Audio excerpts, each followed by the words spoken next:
안녕하세요, 최인호입니다. 제목이 시인에게 아이러니라는 것과 은유를, 메타포를 가르쳐야 하는 지독한 아이러니. 제목이 이렇습니다. 어떤 상황이냐 하면요, 류시화 시인이 공지영 작가를 옹호하고 고민정 청와대 부대변인을 계속 비판하는 글을 썼습니다. 앞쪽에 유대인 우화에 마시면 미치고 광인이 되는 우물물 하면서 쓸데없는 얘기를 되게 길게 한 다음에 핵심은 요거죠. 이렇게 자기 메시지를 전달했습니다. 읽어보도록 할게요. 시와 소설은 허구이거나 꾸며낸 이야기가 아니다. 오, 아니랍니다. 삶의 진실을 더 정확히 가리켜 보이기 위한 표현 방식이다. 그건 맞죠. 삶의 진실을 가리키기 위한 방식 중에 하나입니다. 모든 문화에서 이 표현 방식은 긴 세월 진실성과 정당성을 인정받아 왔다. 너무 맞는 말이라서 하나만 한 말이고요. 자, 중요한 건 이 빨간 부분이죠. 일반적인 대화가 아니라 통치자의 입 역할을 하는 사람, 즉 고민정 청와대 부대변인을 가리키는 거죠. 그 대변인이 우아한 척하며 거짓말이다라는 의미로 소설이다라고 공표했다면 무지한 짓이다, 무지한 것이다, 이렇게 말씀을 하셨습니다. 많이 웃었어요, 제가 이걸 보면서. 자, 일단 국어사전을 보겠습니다. 소설이란 사실 또는 작가의 상상력에 바탕을 두고 허구적으로 이야기를 꾸며나간 산문체의 문학 양식이다. 이렇게 되어 있습니다. 허구랍니다. 허구. 허구를 통해서 진실을 가리켜 보이는 것이지 허구가 아닌 게 아닌 거죠. 교정을 시켜드릴까요? 시와 소설은 허구입니다. 허구를 통해서 이렇게 고쳐야죠. 그러면 제대로 된 정의와 설명이 되죠. 근데 자기가 뭔가를 말하고 싶다고 해서 사전을 혼자서 독창적으로 집필하시면 안 되죠.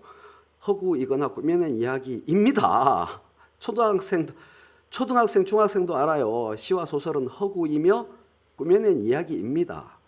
그것을 통해서 삶의 세계의 여러 가지 진실을 가리켜 보이는 것이죠. 자, 국어사전 설명 한번 했고요. 두 번째 국어사전, 그 사전 아래에 보면 관용구 설명이 있습니다.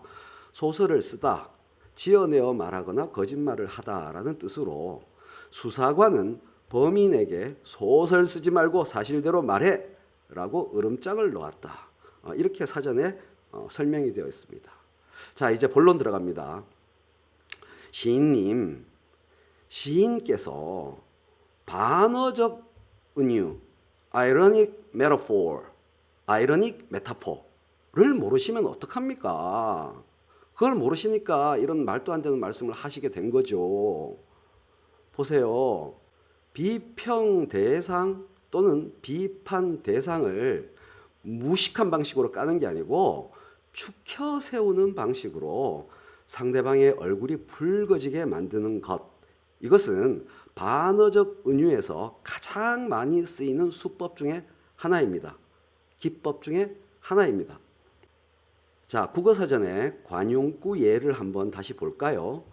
수사관이 범인에게 소설 쓰지 말라고 말하는 것은 범인을 소설가라는 고매한 위치로 축혀 세우는 반어적 은유 기법입니다. 그러므로 이 기법을 사용할 때 소설이라는 단어는 후진 의미를 가지면 안 돼요.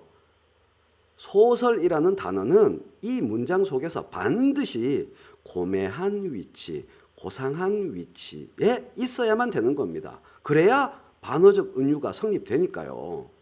소설이라는 단어는 이 문장 속에서 모욕된 게 아니고요. 공지영 작가님, 류시화 시인님, 높은 자리에 모셔져 있는 겁니다. 이 문장 속에서 고민정 부대변인의 그 문장 속에서 높은 자리에 모셔져 있는 거예요. 그래야만 반어적 은유가 성립되거든요. 다시 한번 말씀드리지만 이 문장 속에서 소설이 공 작가님과 류 작가님이 주장하시는 것처럼 비하적 의미, 모욕적 의미로 사용되면 이 문장은 반어적 은유 문장으로 성립될 수가 없는 거예요. 따라서 고민정 부대변인의 발언에서 소설이라는 것은 모욕된 것이 아니라 원래의 그 높은 자리에 그대로 높이 모셔져 있는 거랍니다. 아시겠어요? 예를 하나 더 들어드리겠습니다. 영어에 What a delicate lacework 뭐 이런 문장이 있습니다. 엄청나게 정교한 레이스 작품이군, 이런 뜻입니다. 이 문장은 악필, 정말 심한 악필을 조롱할 때 쓰는 전형적인 반어적 은유 문장입니다. 이런 레이스 작품을 보고 이런 악필을 보면 그런 뜻으로 반어적 은유를 했구나. 그래서 이 레이스 작품이 여기서 모욕되거나 비하된 게 아니죠. 이 악필을 쓴 사람이 창피해지도록 만드는데 높은 위치, 아름다운 위치에 있는 레이스 작품을 끌어들인 거죠. 이 대단히 정교한 레이스 작품으로 보이는 이 악필의 주인공은 카를 마르크스입니다. 저는 제 소개를 하자면 이 카를 마르크스의 선집을 10년 동안 이만큼 번역한 사람입니다. 우리말로 악필을 일러서 지렁이 기어가는 글씨군 이렇게 말하는 것은 반어적 은유 문장이 아니죠. 영어처럼 반어적 은유 문장을 제가 직접 한번 만들어 보았습니다. 너는 정말 손글씨계의 피카소야. 이런 게 반어적 은유예요. 어떻습니까? 이 문장에서 피카소는 모욕당하지 않았어요. 피카소가 높은 위치에 있는, 고매한 위치에 있는 인물임이 듣는 사람과 말하는 사람 모두에게 확보되고 전제됨으로써 이 문장은 반어적 은유 문장으로 성립되는 겁니다. 자, 여기까지 공부하시고 본인이 쓴 말을 다시 한번 읽어보세요. 국어사전을 독창적으로 집필하셨지요? 이거는 하나마나한 말이죠? 의미 없는 말이죠, 여기서? 일반적인 대화가 아니라 통치자의 입 역할을 하는 사람이 우아한 척하며 거짓말이다라는 의미로 소설이다라고 공표했다면 무지한 것이다 라는 본인의 말이 이제는 어떻게 읽혀지십니까? 무지란 과연 무엇인가? 누가 무지한지가 이제 좀 분명해졌죠? 고민정 부대변인은 반어적 은유 문장을 멋지게 쓴 사람이고 그 뜻을 모르고 시비를 건 사람들이 무지하다라는 사실이 밝혀졌죠. 반어적 은유 문장을 한 번 더 만들어 보았습니다. 류시화님, 사전 좀 그만 쓰세요. 관용구 설명에 있겠습니다. 사전 쓰지 말라. 개념을 자기 마음대로 정의하여 다른 사람들을 가르치려 드는 글을 쓰지 말라 라는 뜻의 관용구로 제가 밀고 있습니다. 제가 밀고 있는 관용구입니다. 반어적 은유 문장으로 제가 밀고 있습니다. 시인에게 반어적 은유, 아이러닉 메타포를 가르쳐야 하는 지독한 아이러니 상황이네요.